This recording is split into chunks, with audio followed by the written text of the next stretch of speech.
नमस्कार, साथ की विसात में आप सभी का स्वागत है। मैं हूं कपिल मिश्रा और आइए करते हैं खबरों की शुरुआत इस वक्त की बड़ी खबर से, जो कि पाकिस्तान से आ रही है। आपको बता दें, पाकिस्तान के पूर्व प्रधानमंत्री इमरान खान को सुप्रीम कोर्ट से बड़ी राहत हासिल हुई है। कोर्ट ने इमरान खान को तुरंत रिहा करने के आदेश जारी किए हैं। साथ ही कोर्ट ने इमरान को इस्लामाबाद हाई कोर्ट का दरवाजा खटखटाने को कहा है, जहां से उन्हें गिरफ्तार किया गया था। मामले की सुनवाई करते हुए कोर्ट ने कहा है कि इमरान खान के साथ अन्याय किया गया है। सुप्रीम कोर्ट ने पाकिस्तान की सेना को फटकार लगाई है। कोर्ट ने कहा है कि इमरान खान को गैर कानूनी तरीके से गिरफ्तार किया गया है और कोर्ट का अपमान किया गया है।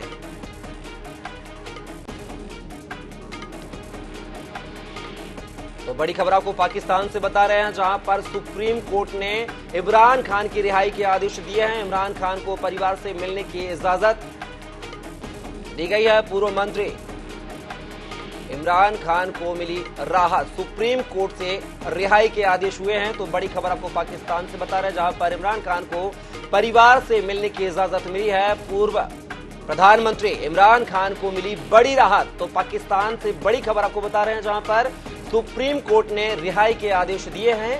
इमरान खान को परिवार से मिलने की इजाजत दी गई है। पूर्व प्रधानमंत्री इमरान खान को सुप्रीम कोर्ट से बड़ी राहत मिली है।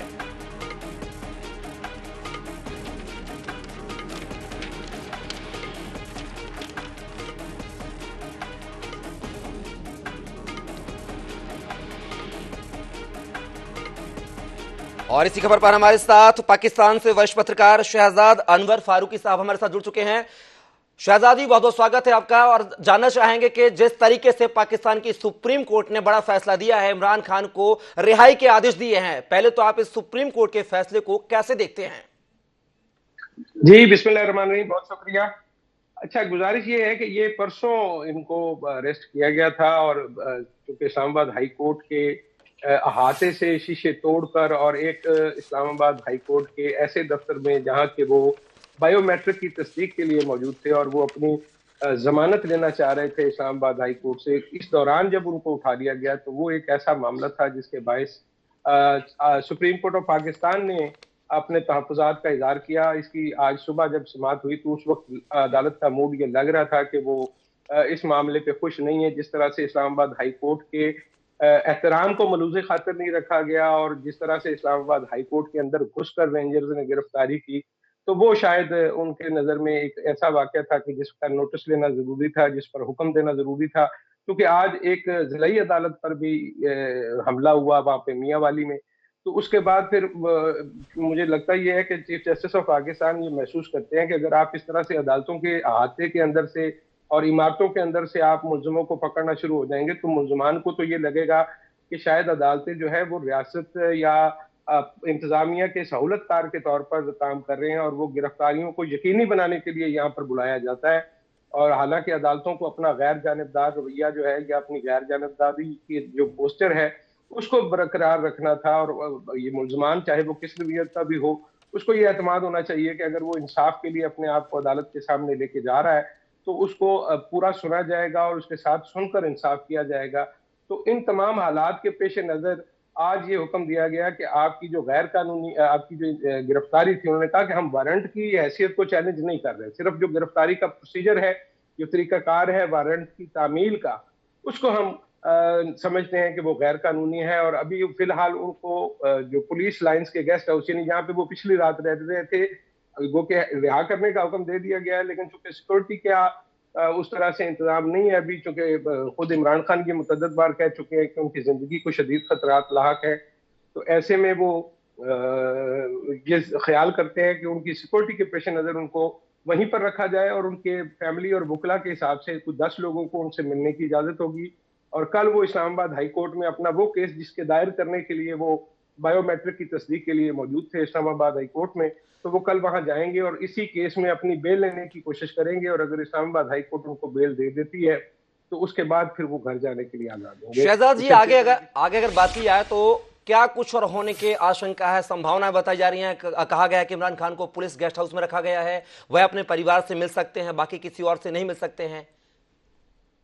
जी, मैंने अभी आपको यही बताया कि उनको 10 लोगों से मिलने की इजाजत दी गई है, जिसमें उनके फैमिली के लोग हैं, जाहिर है उनकी बहनें हैं, उनकी बेगम है फिर उसके अलावा उनके वकला हैं जो उनसे मिल सकेंगे, वो 10 लोगों का नाम मुहैया करेंगे और उन्हीं 10 लोगों को की लिस्ट की बुनियाद पर उनको इमरान खान से मिलने की इजाजत होगी। और फर्दर का जो प्रोसीजर है वो अब इस्लामाबाद हाई कोर्ट के रहमो करम पर होंगे कि कल अगर वो उनको बेल दे देती है तो कम से कम इस केस की हद तक उनकी जमानत हो जाएगी।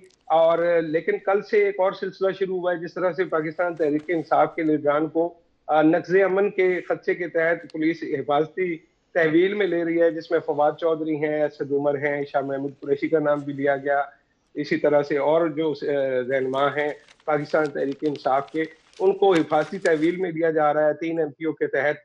तो उसमें हो सकता है कि वो किसी अदालत से बाहर नहीं निकले और उनको एक दफा फिर धर लिया जाए। लेकिन ये तो वो खतरा है जो बहरहाल इमरान खान को मोल लेना होगा अगर उन्होंने पाकिस्तान में सियासत करनी है, और चूंकि वो पाकिस्तान से बाहर जाने को भी तैयार नहीं है और वो मुकदमात को फेस करने पर यकीन रखते हैं, तो इसलिए ये सारे मामला तो उनको ये रिस्क उनको लेना पड़ेगा। शहजाद जी, आप हमारे साथ बने रहिएगा और इसी खबर पर हमारे साथ जो है विदेश मामलों के जानकार ब्रह्मदीप आलू ने भी हमारे साथ फोन लाइन पर जुड़े हुए हैं।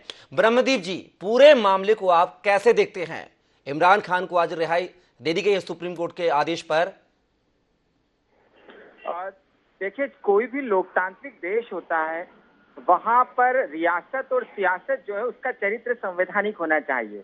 पाकिस्तान में संवैधानिक स्ट्रक्चर को इस प्रकार से नष्ट भ्रष्ट कर दिया गया है कि वहां के जो लोग हैं वो किस पर भरोसा करें, बड़ा संदेह हो गया, बड़ा सवाल हो गया है।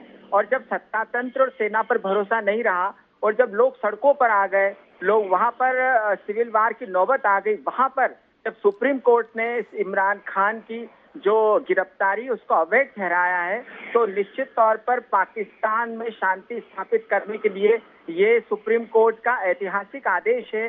क्योंकि इससे न केवल वहां जो तशद्दुद है, जो वहां पर अलगाव बढ़ रहा था, जहां पर आतंकी हमले हो सकते थे, वो रुकने की संभावना है, लेकिन जो विरोध लोगों का उभर कर आया है उसमें भी रोक लगेगी। और साथ ही साथ यहाँ पर सेना और वहां का जो सत्ता तंत्र है, सुप्रीम कोर्ट ने उनको ये संदेश भी दिया है कि देश के लोकतांत्रिक ढांचे को नष्ट भ्रष्ट करने का आपको अधिकार नहीं दिया जाएगा, और आप यदि अवैध तरीके से ऐसा करते हैं तो न्यायालय जो है वो लोगों के अधिकारों की रक्षा करना सुनिश्चित करेगी। जी ब्रह्मदीप जी, अगर बात की जाए जिस तरीके से यहाँ पर ये इतने बड़े जो ऐतिहासिक फैसला आया पूरे मामले को लेकर, सुप्रीम कोर्ट ने भी अटॉर्नी जनरल को तलब किया और कहा है कि सुप्रीम कोर्ट का जो सम्मान है वह बरकरार रहेगा। तो क्या यह आदेश सुप्रीम कोर्ट के सम्मान को लेकर माना जाए जिस तरीके से यह आदेश दिया है? नहीं, देखिए, सुप्रीम कोर्ट ने बहुत स्पष्ट कहा है कि अब इमरान खान को हाई कोर्ट जाना है और हाई कोर्ट जो भी आदेश देगी वो इमरान खान को मानना पड़ेगा। लेकिन यहाँ पर सबसे दिलचस्प यह है कि मुद्दा NEP का है कि आप एक आर्थिक तौर पर एक जो देश के पूर्व प्रधानमंत्री है वो अदालत में एक किसी सुनवाई के लिए, किसी केस की सुनवाई के जाते हैं और आप दूसरे अपराध के तहत NEP जाके वहां से उनको उठा लेती है, और उसमें न तो वो न्यायालय की इजाजत लेती है, न ही वहां के रजिस्ट्रार की इजाजत लेती है। मतलब यह है कि जो पाकिस्तान की संस्थाएं हैं जो सत्ता तंत्र के इशारों पर काम करती है, उसकी दृष्टि में न्यायालय भी कुछ नहीं है। तो हकीकत में न्यायालय ने, सुप्रीम कोर्ट ने न केवल इमरान खान को रिहा करने के आदेश दिए हैं, लेकिन उसके साथ साथ यह संदेश भी दिया है कि सत्ता तंत्र जो है वो देश में अपने आप को सर्वोपरि होने का विचार नहीं करे, और यदि वे ऐसा करते हैं तो फिर सुप्रीम कोर्ट है लोगों के मौलिक अधिकारों की रक्षा करेगी। ब्रह्मदीप जी, आप बने रहिएगा हमारे साथ। शहजाद जी, कैसे देखते हैं? यहाँ पर डॉक्टर ब्रह्मदीप जी ने कहा है कि वहां की जो सरकार है, जो सेना है, वह न्यायालय से बढ़कर है, जिस पर हाई कोर्ट ने भी फटकार लगाई है कि अगर हाई कोर्ट में कोई व्यक्ति जाता और हाई कोर्ट से उसको सीधा सेना उठा लेती है, यह गलत तरीका है। इसको आखिर सुधार किया जाए तो कैसे सुधार किया जाए इन गलतियों को?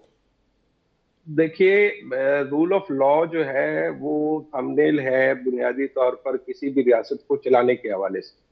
अगर आप इस असूल से डाइवर्ट करेंगे, दाएं बाएं जाएंगे, तो फिर मुनासिब तरीका नहीं होगा और फिर रियासत अपने उन बुनियादी असूलों पर उस्तवार नहीं रह सकेगी, फिर उसके वजूद को संजीदा खतरात लाक होंगे। अगर किसी आदमी को ये यकीन नहीं है कि वो अदालत जा रहा है और उसके साथ इंसाफ होगा, या उसको पुलिस आता है अदालत में पेश होने से पहले पकड़ लेगी, तो वो कोई आदमी जो है वो अदालत में क्यों जाएगा? ये जो तरीकाकार था, बुनियादी तौर पर इसको जोड़ा जा रहा है ताकत के हलकों के साथ कि शायद ये कहीं और से फैसला आया है, लेकिन जो भी फैसला आया है, अगर अदालत अपने तई ये फैसला कर लेती है कि वो रूल ऑफ लॉ की सरबुलंदी के लिए फैसला देगी, और जैसा कि उन्होंने दिया, वो समझते हैं कि लोगों का इससे अदालतों पर एतमाद कम होगा। और अगर इस रुझान को ना रोका गया कि आप अदालतों से मुलजमान को उठाना शुरू कर देंगे और इस तरह से बेशुमार लोगों को ताकत के जोर पे आप उठाकर ले जाना शुरू कर देंगे, तो फिर आम आदमी जो है वो ये फैसला करेगा कि शायद मुझे अदालत जाना भी है या नहीं जाना। ये बड़ा एक बुनियादी सवाल है, क्योंकि सिर्फ इमरान खान का बात नहीं है। अगर आप एक बुनियादी तौर पर अदालत से उठाए जाने वाले एक फर्द के वाक़े को दुरुस्त तस्लीम कर लेते हैं, या उस पर अपनी आवाज नहीं उठाते, या उसकी कानूनी हैसियत को चैलेंज नहीं करते, या उसकी कानूनी हैसियत पर कोई फैसला नहीं देते, तो फिर तो पुलिस आजाद हो जाएगी। अगर रेंजर उठा सकते हैं तो कल को पुलिस भी उठा लेगी। वो आदमी जो कि जमानत के हक के लिए, जो कि उसका कानूनी हक है, वो कोई भी मुलजम हो, वो अल्लाह दिता हो, वो नूर बख्श हो या मीना कुमारी हो, अगर वो अदालत जाते हुए ये तहफ़्फ़ुज़ ज़हन में नहीं रखती कि उसको किसी तरह का खतरा लाक है, और रियासत जो है या जो स्टेट की फोर्स है, जो इंतजामिया की फोर्स है, वो उसको रास्ते में से उठा लेगी, या अदालत के अंदर से भी उठाया जा सकता है जज साहब के सामने पेश होने से पहले, तो फिर लोग अदालतों में क्यों जाएंगे? चलिए शहजाद जी और ब्रह्मदीप जी, आप दोनों का बहुत बहुत शुक्रिया तमाम जानकारी।